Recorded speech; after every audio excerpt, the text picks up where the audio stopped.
Hey everybody, this is Ken from Nippon Bro. How's it going? Hope you all had a great weekend. Now today we are continuing the series of Editing Photos 101 for beginners, and today we are actually going over what I meant to go over last time, but I did kind of skip over because I wanted you guys to understand kind of the basic settings before I go over this, and today we are doing histogram. And histogram is something that I'll try to go over really quickly, but also it might take a little time for you to understand. So I'll go over step by step of how to understand a histogram. And this might apply to your in-camera histogram as well. So we'll go over that right now.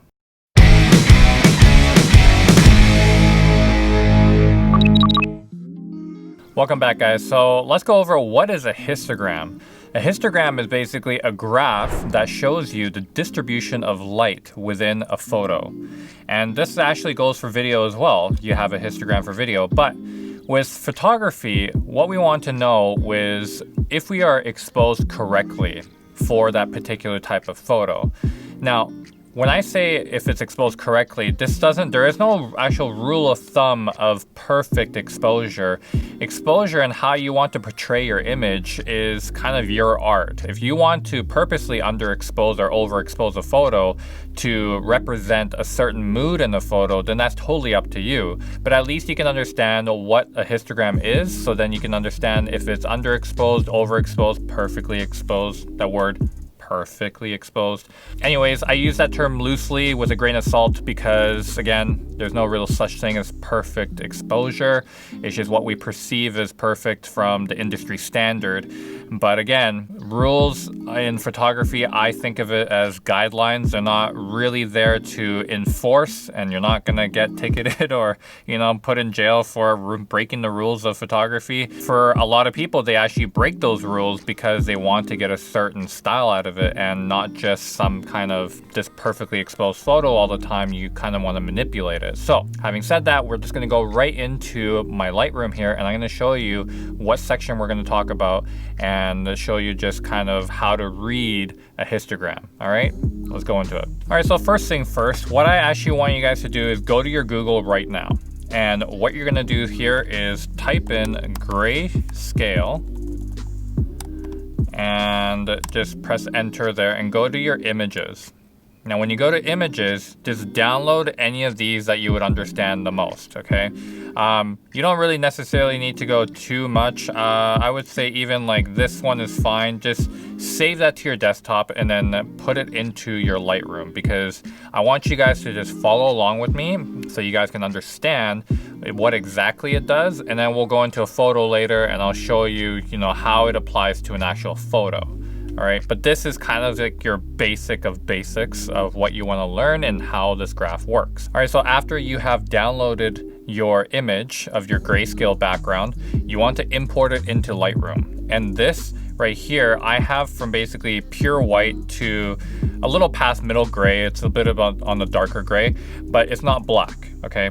The reason why I don't want to do black here is because I want to show you something particularly in this histogram and show you the difference between what a true black is and what not a true black shows. Okay, so right here we have basically true white, and the reason why we know this is true white is because if you go onto a histogram here, and this is what we're going to be focusing on all day today, is right here on the very right, it says whites, right? When you go over, hover that, you'll see whites just show up right here. So if there's a line here, that just means that this bar is showing right now, okay? The one thing you gotta understand about histogram is the peak. It's not gonna be showing you the peak of what overexposed is, because if you look at here, I mean, these are not badly exposed, but you see this line go all the way up top.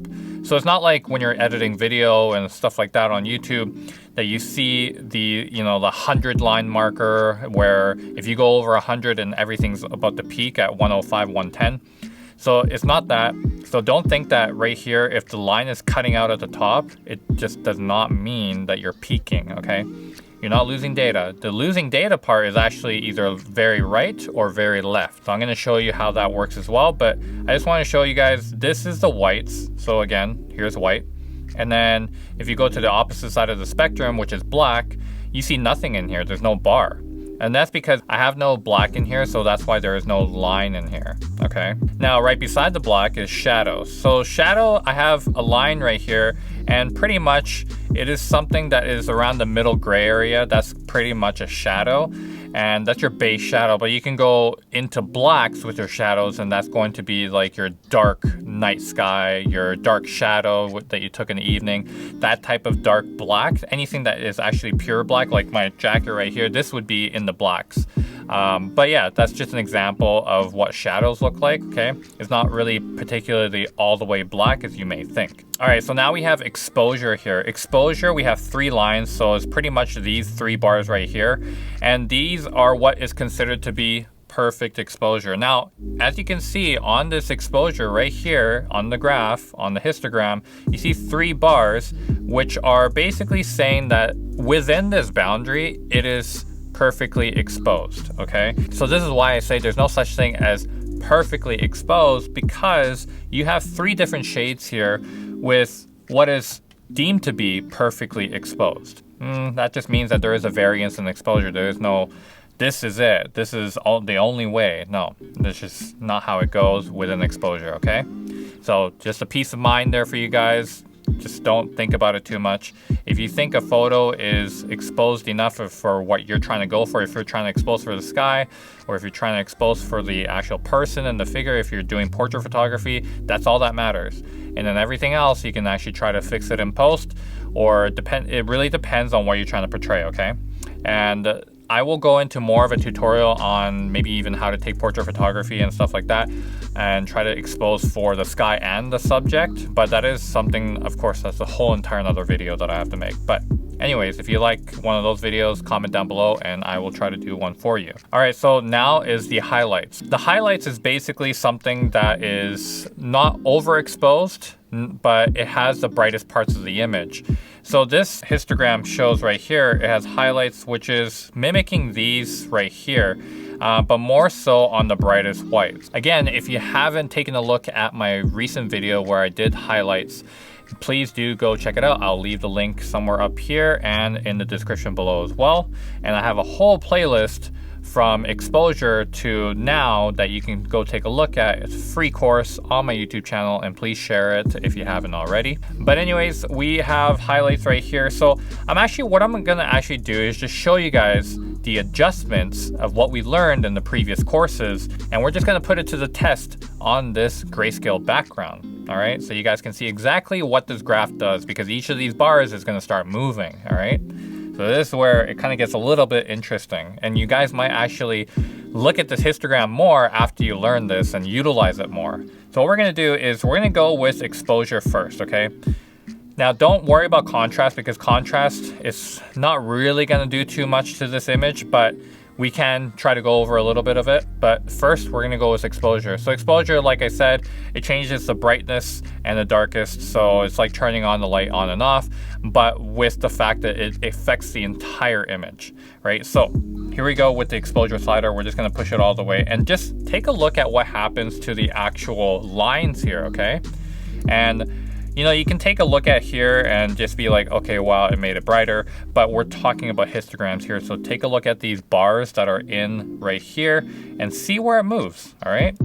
So I'm just gonna move slowly. Look at the first line. It's gonna go over and it's gonna meet with the other one. Now, it's almost meeting, and you can see right here, this shade right here is now almost meeting white, pure white. So it's representing that. So now when I go all the way, it starts combining. Now we have a faint line here, but then when we push it all the way, now we have basically almost everything. You can still see a little bit of a difference here, obviously a difference here, but now you have all these bars that used to be here just like overexposed, right? Now it's pure white. So you can clearly see that everything has been now converted to white. Nothing's perfectly exposed, nothing in the highlights anymore, and obviously nothing in the blacks and shadows, okay? So now everything is considered white at this point. Now we'll reset this, and now we're gonna go to the opposite side of the spectrum with going black. So look at the bars, all right? Now we're almost combining blacks. Okay, so now we have blacks. We have this one is borderline in the middle, black and shadow. There's a bar here, which is basically assuming this one here. And so we have a couple in the shadows, which is pretty much these two. And now that we basically underexposed everything, these are all the data that we lost, okay? If you save this as a JPEG right now and you try to convert it back, or a TIFF file, it is a little bit more difficult to bring back, but at least you can still even see a little bit of a faint line here. So the only thing that is underexposed is this last bar right here. You can kind of save these ones, but again, this is exactly showing you what is going on with the blacks. But let's say if these bars all of a sudden were all the way pushed up against the left-hand side, like everything was combined into that, that means you just basically peaked. You peaked black, that's pure black as you can get. It's all gone, that data's gone, all right? Again, same thing with exposure. Everything that you hit all the way to the right here is gone, all right? So just basically imagine that everything that is in the middle here, including shadows, exposure, all right, and highlights, these are data that's retained within the image, okay? Everything that's actually touching this very right-hand side or the left-hand side is borderline peaking, if not already peaked, all right? And what I mean by peaking is you lost some of the data already. All right, so contrast, like I said, is not really too important when it comes to doing like grayscale like this, because it's not gonna really do too much. It's going to define it more, but I'll just do it real quick so you guys can actually see what it does to these lines here. So when you are doing exposure and look at these lines right here, I'm gonna push it to the right and add contrast. You're gonna see basically everything split from the middle and it's gonna go to both sides. And that's because you are adding contrast to each one and it's dividing the lines even more. So then, as the graph shows, is actually spreading. These lines are spreading apart more, except for when it comes to kind of like the highlights and the whites here, it kind of moved over into the whites. So this is kind of where, when you add contrast, it makes it a little bit more defined and a little bit brighter as well. So that's why it's getting pushed over to the bright, and it's going to make the darks a little bit darker, okay? So that's exactly what contrast does. So let's go on to the highlights and whites here. Again, with the highlights and whites, highlights affect the image on the brightest parts, but it actually doesn't overexpose it or underexpose it, okay? This is basically a very, very controlled way of adjusting your brightness in the actual photo. So again, let's go try over here. We're gonna push it all the way, and just maximum there, what it did was it actually lowered this one right here, and then it basically pushed this bar all the way. So you can see it got brighter for sure, but it's not peaking, it's not losing data, it's not matching this white. So again, highlights is very good for when you want that controlled way of affecting basically the brightness parts of your image, all right? Again, you can go all the way dark here, and what did it do? It moved the whitest part of the image still in the whites, but a little bit dimmer, not too much, and it made these other parts more defined. But again, we're just testing this on the grayscale background, so this isn't an actual image, but I'll show you what it would look like on the histogram when we get to an image here. So again, I'm just going to quickly go over the shadows. Again, not going to peak on either way. It's going to adjust those bars, but it's going to do it in a nice manner that you're not going to really affect the image too much. Whites is a little different. If you see the bar here, all right, you're going to see this bar collapse with this one, and this one's going to collapse on top of it as well, just because that's how much brightness is in here. So it just basically combined all these three and didn't affect the midtones and the shadows, all right? So that's exactly what whites do. So at least you learn how, the whites part of your image works when you adjust that slider, all right? It does peak some of those whites, but it won't peak everything, all right? Not your midtones and not your shadows. But anyways, here we go. Again with the blacks. If you increase it, you're taking away blacks, as I mentioned. It's a little counterintuitive. But you're taking away black, so everything is kind of moving away from the black. That makes sense, all right? Now, when you add black, everything's gonna go towards the black. So now you got 1 bar, you got 2 bar, and that's about it. So now you got 2 bars that are completely black, and then it saved the midtones and it saved the highlights, okay? Basically, that is how histogram works with highlights, shadows, whites, exposure, And so you kind of get the gist of how it works. Now we're going to go into an image and see what it reads on the histogram and how we can determine how to edit a photo depending on how our histogram reads. All right, guys, so basically I chose this image because I deem it to be pretty much properly exposed for what I think that I want to kind of shoot with, to be able to regain some of the data and to be able to play around with it. Basically, you're going to see a little bit of a difference compared to when we did grayscale, because grayscale is basically black and white and some gray that you can't really tell some of the colors. Histogram in the Lightroom also shows the colors of where they're at, okay? So for example, on this photo, we see right here, there's no real whites here, right? So it's like showing a little bit down here, but it's like so insignificant that it basically says there's barely any whites in the photo. Now, if we go to highlights, we see, let's see here, a little bit of green and a little bit of blue, okay? So this is where the blue kind of comes in. I didn't really go over the temperature and tint of basics tab, and that's because I wanted to kind of go over with this histogram as well. So I'm kind of including temperature at the same time, but it's not something that I want to do a dedicated video on temperature because of the fact that if I feel like combining it with the histogram, you actually learn a little bit more of it instead of doing that independently. And either way, I'm gonna have to go over it on the histogram. So again, this is why I'm doing it now. All right, so we have blue right here. We got green a little bit in the highlights. What do we got in the perfectly exposed? We got red, yellow, green. And then we got a little bit of color here in the shadows and a little bit of blacks, okay? This doesn't mean that there's blacks in the actual photo. This just means that there's a little bit of color in the blacks, okay? So if you have that certain hue within the photo, then it's going to basically show the color. If basically what we do is, let's say what we do like all the way black, and so what's gonna happen is if you want some black in your photo, like actual true black, you're basically gonna push the blacks all the way, and that's gonna give this spike. Once that spike reaches to the top, that means you have pure black, okay? If you basically go down in this and let's say that spike kind of comes into the middle here, okay? That just means there's no true black in the photo yet.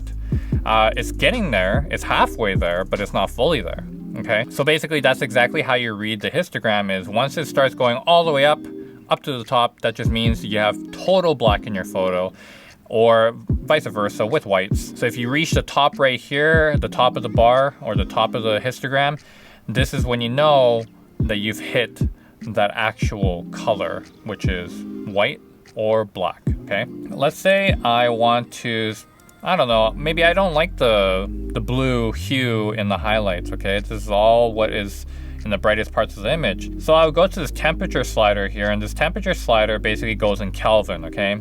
If you want to basically go into 5600 Kelvin, you can simply type in 5600, which is daylight temperature. So this is like the most neutral, so-called neutral temperature because for some reason we define daylight as a neutral kind of your all-around most desirable light possible, okay? Again, that's basically up to you, that's your style, but you can put this in 5600 Kelvin, and basically what that did was that moved the blues a little bit more towards the white, okay? And that's because 5600 Kelvin in this image, when it was basically neutral at 7000, it was actually on the warm side. So if you want to change this blue to, let's say you want a little bit more orange or yellow in there, you're just gonna move this to the right here, and basically you're gonna see that blue move over, and you're gonna see it almost transfer places with more of the green and more of the green and the red here. All right, blue's kind of more here, but now you have more of a, I think this is exactly what it actually looked like when I went there, is this color, okay? But again, I liked it in the more cool tone to give it this kind of colder environment aspect, okay? That's exactly what you would do if you want to portray a certain type of image. And now you can go into the tint here and change the tint of this actual color, and you can go more purple, like more pinky purple, and that's going to basically introduce more red into the photo. And then if you go the opposite direction where it's more green, then it's going to introduce more of the green in the photo, okay? The tint, you really want to play around with this tint very subtly, unless you want to make the abrupt change, okay? If you're like, okay, I want to do like the Hulk, I want to get angry, I want to go all the way green with everything, okay? But I also still want to maybe put a little bit of that hue in there where it's blue. Now you're going to get this greeny, bluey, this very magenta looking color. Again, it's a look, so it really depends on what you want to do with your photo, but there's no right or wrong way of using this. But again, it's totally up to you with how you use it. And that's exactly how I wanted to show you how to use the temperature slider as well, inclusive with reading the histogram and how it's working for you, okay? Now again, let's go into a different image here and let's choose... Alright, let's choose this one. Pokemon. Everyone loves Pokemon, don't they? I don't know.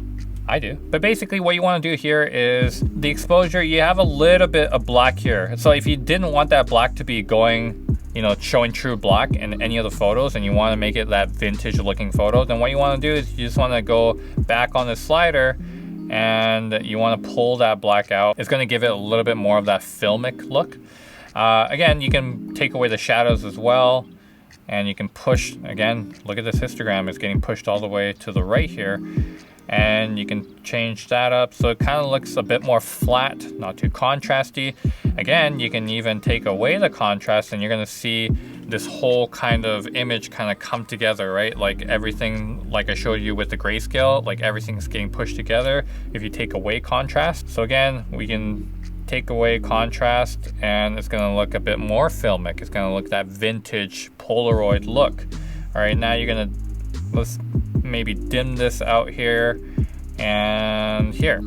So now I just basically put all the colors into exposure where basically it just deems it as somewhat perfect exposure. But you see it's kind of getting a little bit too much in the blues here. So what I might do is I might just kind of neutralize that by basically moving the temperature slider. And basically what you see here is this gray right here is your neutral tone, okay, what the program deems to be neutral.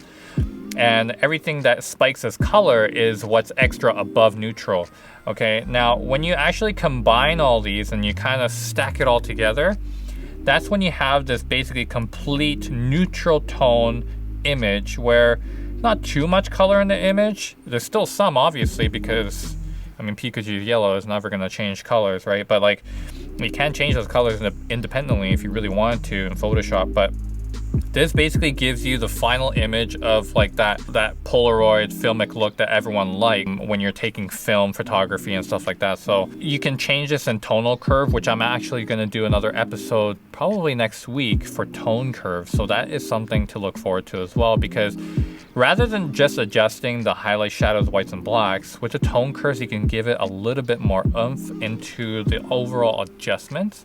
All right, so this is something that you can do on top of adjusting your tones after you do a edit. Also, there's one more thing that I wanted to show you guys is on the histogram here, there's a bit of information that you can kind of look at, and basically it tells you what I shot this at as well on this kind of diagram here, which is ISO 100. I shot at 88 millimeters and f5.0 and 1/200. Okay, so that's also where you can look for the specs of where you shot it at. Now, if you kind of hover your mouse over the actual image, you'll see the actual diagram change, and it'll say RGB, which is red, green, blue, and how much of that is actually in the photo. So let's say if I put my cursor on top of Bulbasaur here on his back, you're gonna see more green percentage than you are with anything else. That just makes sense, right? And then if you go to Squirtle here, which he is blue, you're gonna see more blue percentage. And here with Pikachu, yellow is gonna tell you what color mixes with red. So there's 74 red, 72 green, and then you got 28 blue, which makes up yellow, right? So if you ever kind of mix color when you're a kid and painting, obviously if you mixed every single color, it just turns black, but certain colors you mix, it gives you a certain output color. And this is exactly what RGB does. And again, if you go to Charmander here, it's going to be more orangey red. So of course, there's going to be more red in the photo. All right. So that's pretty much it for what I want to go over with histogram. Hopefully that kind of gave you a little bit more understanding of what a histogram does and how to read it and how to apply it to kind of your daily photography editing, because it's something that you may want to keep track of, so you know that that part of the image is not overexposing, that part of the image is not underexposing.